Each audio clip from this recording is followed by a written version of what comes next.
Hello friends, இன்றைக்கி ஒரு ஹெல்த்தியான ரெசிபி செய்யலாம். வாங்க கிச்சனுக்கு.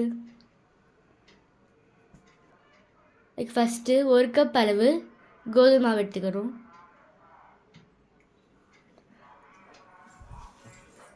அப்புறம் அதுக்கு தேவையான அளவு உப்பு,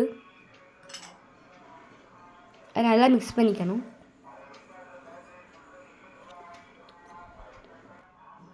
அடுத்து பீட்ரூட் அரைச்சி ஜூஸ் வச்சுருக்கோம், அதையும் மாவில் மிக்ஸ் பண்ணலாம். அதெல்லாம் சப்பாத்தி மாவு பதத்துக்கு நல்லா மிக்ஸ் பண்ணி வச்சுக்கணும் ஃப்ரெண்ட்ஸ். சப்பாத்தி மாவை இந்த அளவுக்கு பிணைஞ்சு வச்சுருக்கணும் ஃப்ரெண்ட்ஸ். இன்றைக்கி நம்ம செய்ய போகிற ரெசிபி பீட்ரூட் சப்பாத்தி தான். இதை 20 நிமிஷத்துக்கு நல்லா ஊற வைக்கணும்.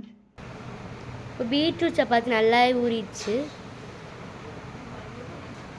சப்பாத்தி கட்டையில் கொஞ்சமாக மாவு போட்டு நல்லா திரட்டிக்கலாம் பீட்ரூட் சப்பாத்தியை.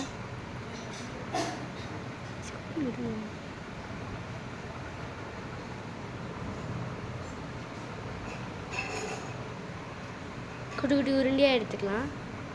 மீடியம் சைஸ் உருண்டை மாதிரி எடுத்துகிட்டு நல்லா இது மாதிரி திரட்டிக்கலாம். சப்பாத்தி மாவு இந்த அளவு திரட்டி வச்சுக்கணும். மீதி உருண்டையும் நல்லா இதே மாதிரி திரட்டி வச்சுக்கணும். தோசைக்கல்லை காய வச்சு திரட்டி வச்சு சப்பாத்தி போட்டுடலாம். இதுவரை நாங்கள் கொஞ்சம் கூட எண்ணெய் ஊற்றாமல் செஞ்சோம். மட்டும் கொஞ்சம் லைட்டாக எண்ணெய் மட்டும் ஊற்றிக்கலாம்.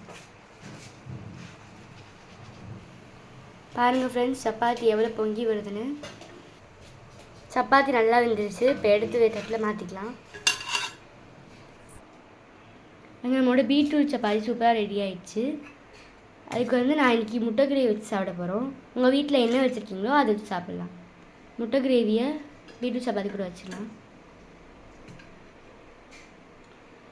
பீட்ரூட் சப்பாத்தி முட்டை கிரேவி சூப்பராக இருக்கும். இந்த வீடியோ பிடிச்சிருச்சுன்னா மறக்காமல் சப்ஸ்கிரைப் பண்ணுங்கள் ஃப்ரெண்ட்ஸ். இப்போ லைக் பண்ணுங்கள் ஃப்ரெண்ட்ஸ்.